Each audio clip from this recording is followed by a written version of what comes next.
ตัวอัดเสียงอ่ะไปมา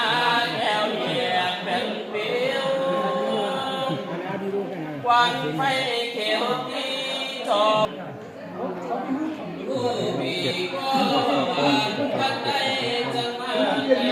ม่ที่บ้านจะมาไม่ไม่ขัดที่เป็นไปผู้มีจันดอกไม้ผู้มีแม่ที่กาจะเข้าเขาแจ้งน้ำตาจังกระทำสาชาดังเมื่อใดพอเจ้าไม่ต้องจับที่นั่นนะ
หน้าก่อน